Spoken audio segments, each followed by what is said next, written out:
സഭയുടെ വലിയ മുഖവനായ പരിശുദ്ധ ജോൺ പോൾ രണ്ടാമൻ മാർപ്പാപ്പ തന്റെ വലിയ സേവനത്തിന്റെ 25ാം വാർഷികത്തിൽ തന്റെ സഭയിൽ ഓരോ മക്കളെയും അഭിസംബോധന ചെയ്തുകൊണ്ട് തീർത്തും ലളിതവും ആശയസമ്പുഷ്ടവുമായ സഭയും വിശുദ്ധ കുർബാനയും എന്ന ശാക്രിക ലേഖനത്തിൽ ചങ്കിലെ നിരുപ്പോടിൽ നിന്ന് പങ്കുവച്ച തന്റെ വാക്കുകൾ മറന്നുപോകരുത്. Let us return to the family, the domestic church. നമുക്ക് നമ്മുടെ കുടുംബങ്ങളിലേക്ക് തിരിയാം. ഗാർഹിക സഭയെ മറന്നുപോകരുത്. സ്ഥാപനങ്ങൾ പണിതുയർത്താനും ആശുപത്രികളും സ്കൂളുകളും കെട്ടിപ്പടുത്താനുമല്ല, കുടുംബങ്ങളെ ശക്തിപ്പെടുത്താൻ കാലഘട്ടത്തിന്റെ പ്രവാചകനെ പോലെ തന്റെ ദൗത്യം വിളിച്ചോതിയത് മറക്കാതിരിക്കട്ടെ. മനുഷ്യന്റെ കണ്ടുപിടുത്തങ്ങൾ ആകാശവും സൗരയുഗങ്ങളും കടന്നുപോയി. ആകാശത്ത് പക്ഷിയെ പോലെ പറക്കാനും കടലിന്റെ ആഴങ്ങളിൽ മത്സ്യത്തെ പോലെ ഉളിയിട്ടിറങ്ങാനും അവൻ പഠിച്ചു. ലോകത്തിന്റെ ഏത് ദിക്കിൽ നിന്ന് സംഭവങ്ങളും ഞൊടിയിൽ അവന്റെ വിരൽത്തുമ്പിൽ എത്തുവാൻ നിമിഷങ്ങൾ, കിലോമീറ്ററുകളും മൈലുകളും ദൂരങ്ങളല്ലാതായി തീർന്നിരിക്കുന്നു. എന്നാലും അടുത്ത് കിടക്കുന്നവർ തമ്മിലുള്ള ബന്ധങ്ങൾ അളക്കാനാവാത്ത വിധം അകന്നുപോയി. കുടുംബങ്ങളും കുടുംബ ബന്ധങ്ങളും ശിഥിലമാക്കപ്പെടുന്ന കാലഘട്ടത്തിൽ ഇന്നിന്റെ ആവശ്യമുണർത്തിക്കൊണ്ട് ഒരു ചോദ്യചിഹ്നമായി നിങ്ങളുടെ മുമ്പിൽ ചുവര തിയേറ്റേഴ്സ് അവതരിപ്പിക്കുന്ന എഫ്ഫാത്ത എഫ്ഫാത്ത എഫ്ഫാത്ത.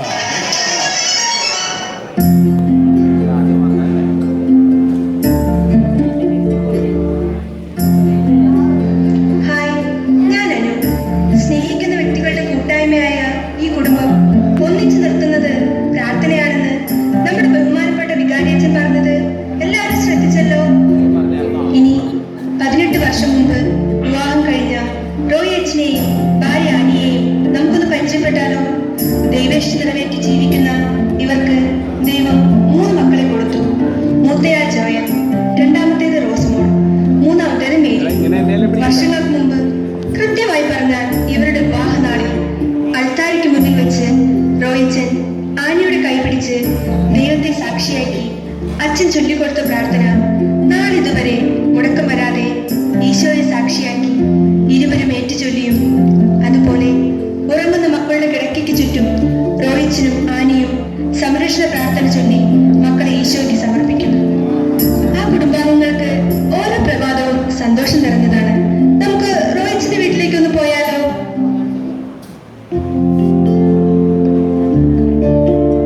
ഏട്ടാ, ഒരു സംഭവം ഉണ്ടായി. കഴിഞ്ഞ ആഴ്ച പള്ളിയും പരിസരം വൃത്തിയാക്കേണ്ടത് നമ്മുടെ യൂണിറ്റ് ആയിരുന്നല്ലോ.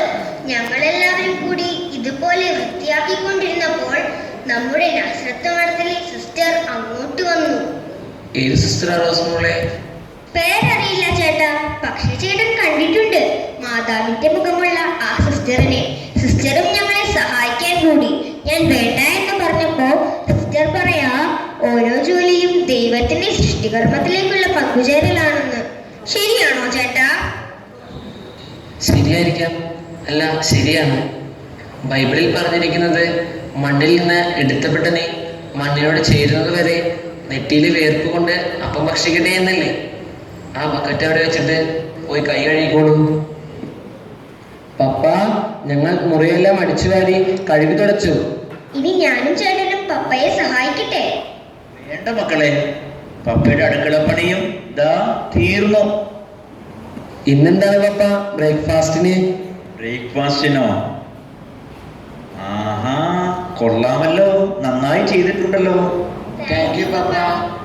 പപ്പ, ബ്രേക്ക്ഫാസ്റ്റിന്റെ കാര്യം പറഞ്ഞില്ല. അതോ, അന്തോനിസുണ്ടാകുന്ന കപ്പേളയ്ക്ക് മുന്നിൽ കടത്തിണ്ണയില് അന്തിയുറങ്ങുന്ന അപ്പാപ്പൻ മക്കളോട് കൊതി പറഞ്ഞ വിഭവം ഏതാ? അപ്പവും മുട്ടക്കറിയും. പിന്നെ ദൈവം ഞങ്ങൾക്ക് ആദ്യമായി തന്ന ഈ മോന്റെ ജന്മദിന പായസവും ഉണ്ട്. ഇന്ന് ബ്രേക്ക്ഫാസ്റ്റ് ആരോരുമില്ലാത്ത തെരുവുമക്കളോടൊപ്പമാണ് കഴിക്കുന്നത്. കുറ്റപരാർ തിരസ്കരിക്കപ്പെട്ട തെരുവിൽ അലയുന്ന അനാഥർക്ക് സഹായഹസ്തം നീക്കേണ്ട സമൂഹം. യേശു പറഞ്ഞ ഉപമയിലെ ലേവായനെയും പുരോഹിതനെയും പോലെ മുഖമറച്ച് നടന്നു നീങ്ങുമ്പോഴാണ് അവർ ശരിക്കും തളർന്നു പോകുന്നത്. പപ്പ, അമ്മച്ചീനെ മേരിമോളെ കണ്ടില്ലല്ലോ. തെരുവിലെ സഹോദരങ്ങളുടെ അഴുക്ക് പിടിച്ച തുണികളുമായി കടവിലേക്ക് പോയിരിക്കുക, അലക്കി വിരിക്കാൻ. പപ്പ ഞാൻ പോയി അമ്മച്ചിയെ സഹായിക്കട്ടെ? വേണ്ട മക്കളെ, അമ്മച്ചി മേരിമോളും കൂടി എല്ലാം അലക്കി വിരിച്ചു. ജോലിയെല്ലാം തീർന്നെങ്കിൽ ഇന്ന് രാവിലത്തെ കുർബാനയ്ക്ക് കുടുംബത്തെ കുറിച്ച് അച്ഛൻ പാടിയ പാട്ട് അമ്മച്ചിയും പപ്പയും ഒന്ന് പാടിയേ. ജന്മദിനക്കാരന്റെ ആഗ്രഹമല്ലേ, പാടാമല്ലോ റോയിച്ചായ. പിന്നെന്താ, ദൈവത്തെ സ്തുതിച്ച് പാടാൻ കിട്ടുന്ന അവസരം നമ്മൾ എന്തിനാ വേണ്ടെന്ന് വെക്കണേ? ഇങ്ങനെയല്ലേ അങ്ങനത്തെ ഇങ്ങനെയല്ലേ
പപ്പ റീഫൻ സാറാ.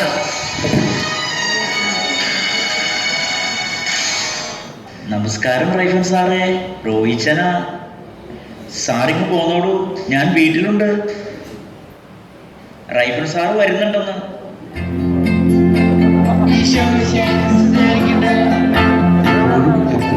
എനിക്ക് മനസ്സിലാകുന്നില്ല. എന്താണ് സുഖമാണോ?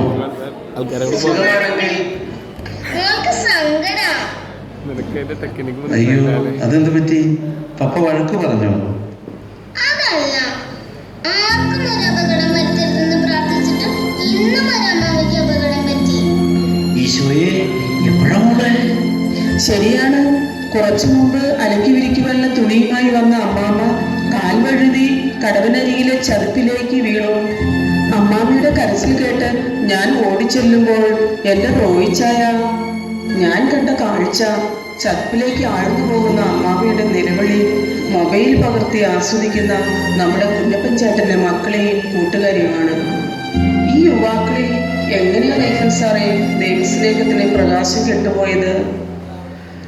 ഹൃദയമാകുന്ന മണ്ണിലാണ് ഏതൊരു വിധത്തിന്റെയും നന്മ വിളയുന്നത്. നാം രൂപപ്പെട്ട ജീവിത സാഹചര്യങ്ങൾക്കനുസരിച്ച് ചിലപ്പോൾ നമ്മുടെ ഹൃദയം തരിശായി പോയിട്ടുണ്ടാകാം, അല്ലെങ്കിൽ ഈ ലോകമോഹങ്ങളാകുന്ന കളകൾ നിറഞ്ഞതാകാം. രണ്ടായാലും അതിനെ വെട്ടിക്കിളച്ചു വെട്ടി വചനവിത്തുപാകി ഒരുക്കമുള്ള മണ്ണാക്കി മാറ്റണം. അന്നേരം ക്രിസ്തുവിൻ്റേതുപോലെ നമ്മുടെ ഹൃദയവും സ്നേഹത്താൽ ജ്വലിക്കും. ആ സ്നേഹച്ചോരിൽ നമുക്ക് വിശക്കുന്നവരെ വഴിയിൽ ഉപേക്ഷിക്കാനോ നഗ്നനെയും വീണുപോയവരെയും കൂകി വിളിച്ച് ലാപ്ടോപ്പിലും മൊബൈലും പകർത്താനോ കഴിയില്ല. കാരണം നമ്മുടെ ഹൃദയത്തിൽ തെളിഞ്ഞ സ്നേഹജ്വാല നമ്മിലും ഒരു ക്രിസ്തു അനുഭവം ഉളവാക്കും. പിന്നെ അല്പം മുമ്പ് വികാരിച്ചെന്ന് വിളിച്ചിരുന്നു. വണ്ടിയിൽ നിന്ന് തള്ളിയിട്ട നിലയിൽ ഒരു അമ്മച്ചിയെ ജനറൽ ഹോസ്പിറ്റലിൽ അഡ്മിറ്റ് ചെയ്തിട്ടുണ്ടെന്ന് പറഞ്ഞു. ഞാൻ അന്വേഷിച്ചപ്പോൾ മലയാറ്റൂർ പള്ളിയിൽ പോകാമെന്ന് പറഞ്ഞ് മക്കൾ വണ്ടിയിൽ കയറ്റി കൊണ്ടുപോയി കൈ വളച്ചൊടിച്ച് വണ്ടിയിൽ നിന്ന് തള്ളിയിട്ടതാണെന്ന് ആ അമ്മച്ചി പറഞ്ഞു.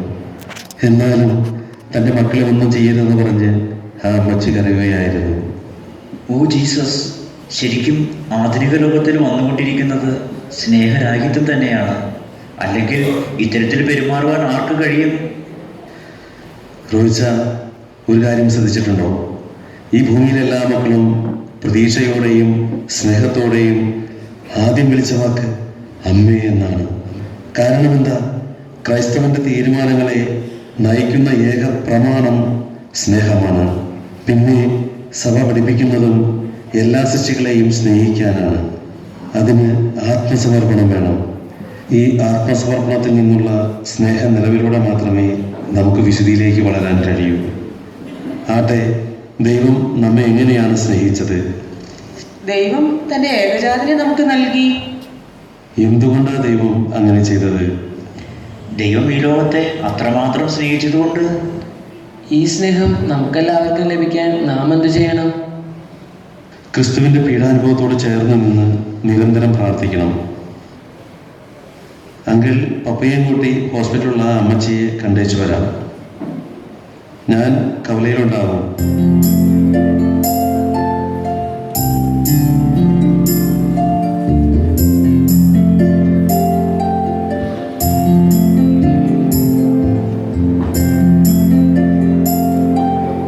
റോയിച്ചിന്റെ കുടുംബത്തെ നിങ്ങൾക്ക് എല്ലാവർക്കും ഇഷ്ടപ്പെട്ട് കാണും. എന്നാൽ നമ്മൾ പകുതിയിലധികം പേരും ജീവിക്കുന്നത് ഇനി നാം കാണാൻ പോകുന്ന കുടുംബത്തെ പോലെയാണ്. ഉന്നത വിദ്യാഭ്യാസവും ഉയർന്ന ജോലിയുമുള്ള കുഞ്ഞപ്പൻ ചേട്ടനെയും ഭാര്യ കുഞ്ഞമ്മ ചേച്ചിയെയും അവരുടെ 2 മക്കളെയും നമുക്ക് പരിചയപ്പെടാം. ഒരു നാടോടി പാട്ടിലൂടെ കുറച്ച് വിശേഷങ്ങൾ കേട്ടാലോ?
എന്താ? എന്തു പറ്റി? എന്തിനാ കരയുന്നത്? എന്റെ സിസ്റ്ററെ, എനിക്ക് ആരുമില്ല. എനിക്ക് സങ്കടം സഹിക്കാൻ പറ്റുന്നില്ല. ദൈവം നമ്മെ ചിലപ്പോഴൊക്കെ ഇതുപോലെ ദുഃഖങ്ങളുടെ സാഗരത്തിലേക്ക് തള്ളിയിടും. അത് നമ്മെ മുക്കിക്കൊല്ലാനല്ല, ശുദ്ധീകരിക്കാനാണ്. ആ ചേട്ടത്തി, ഓർമ്മയില്ലേ? ഇത് ജപമാല മാസമാണ്. കുടുംബത്തിലെ ഓരോ അംഗങ്ങളെയും ജപമാല പണിയോട് ചേർത്ത് പരിശുദ്ധ അമ്മയുടെ നീല കാപ്പയ്ക്കുള്ളിൽ പൊതിഞ്ഞ് സംരക്ഷിക്കണമെന്ന് പ്രാർത്ഥിക്കണം. അച്ഛോ, ഇത് കൂട്ടോത്രക്കാരുടെ പണിയാണ്. ഇതൊന്നും അല്ല ഇവിടുത്തെ കുഴപ്പം. കണ്ടില്ലേ, ഈശോയുടെ തിരുക്കുടുംബത്തിന്റെ രൂപം പോലും ഇവിടെ തലകീഴായിട്ടാണ് കിടക്കുന്നത്. ചേർത്തി പേടിക്കണ്ട, നീ എല്ലാം ശരിയായിക്കോളും. കർത്താവിന്റെ കൃപ ഈ കുടുംബത്തിന്റെ കൂടെ എന്നുണ്ടാകും. മനുഷ്യ ജീവിതം എന്ന് പറയുന്നത് ശരിക്കും ഒരു ഈശോയിലേക്കുള്ള തീർത്ഥയാത്രയാണ്. ഈശോയുടെ വചനം നിന്റെ ജീവിതത്തിൽ നിറയുമ്പോൾ കർത്താവിന്റെ കൃപ നിങ്ങളുടെ കുടുംബത്തിൽ നിറഞ്ഞു നിൽക്കും. പരിശുദ്ധാത്മാവും പരിശുദ്ധ അമ്മയും എന്നും ഈ കുടുംബത്തിന്റെ കൂട്ടും കാവലുമായിട്ട് നിന്നു. കുഞ്ഞമ്മൻ്റെ ഒരു കാര്യം ചെയ്യും, കുഞ്ഞമ്മൻ്റെ മക്കളെയും വിളിക്കാം, നമുക്ക് ഈശോയെ സ്തുതിച്ച് നമുക്ക് പാടാം.